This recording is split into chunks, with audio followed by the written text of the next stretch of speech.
അത് മനുസ്മൃതി അധിഷ്ഠിതമായ ഒരു ഭരണഘടനയായിരുന്നു. അപ്പൊ ഭരണഘടന ഉണ്ടാക്കാൻ തേടി ബ്രിട്ടീഷുകാരൊക്കെ ലോകത്തെ ഏറ്റവും വലിയ വിദ്യാസമ്പന്നനുണ്ട്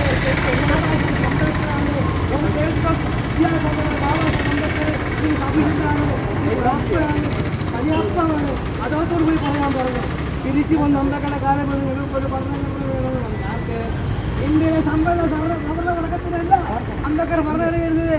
അംബേദ്കർ ഇന്ത്യയിലെ ജനാധിപത്യ രാജ്യത്തിന് വേണ്ടി ഒരു ഭരണഘടന എഴുതിയാണ്. പക്ഷെ ഇപ്പോഴും അംബേദ്കറുടെ ജനാധിപത്യ വ്യവസ്ഥയിലേക്ക് നമ്മൾ എത്തിച്ചേർന്നിട്ടില്ല. ഈ ഭരണത്തിൽ ജനാധിപത്യപ്പെട്ട് നമ്മളിവിടെ ധാരണ ഞാൻ രാജാവാണ് ധാരണ.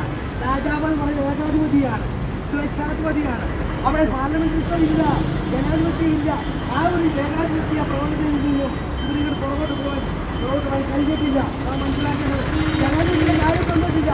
നൂറ്റാണ്ടുകളായി രാജ്യത്ത് അടിച്ചമർത്തിപ്പെട്ട അടിമകളായ ജനസമൂഹത്തിനാണ് അവരാണ് ജനാധിപത്യം വ്യവസ്ഥാക്കൾ. അവരാണ് അടിസ്ഥാനം ചെയ്യുക. അവർ രാജ്യം രാജ്യസഭ നടത്താൻ പോവാം.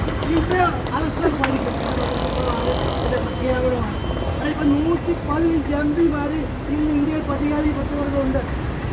554 എംപിമാരുള്ളതിൽ പട്ടികജാതി 54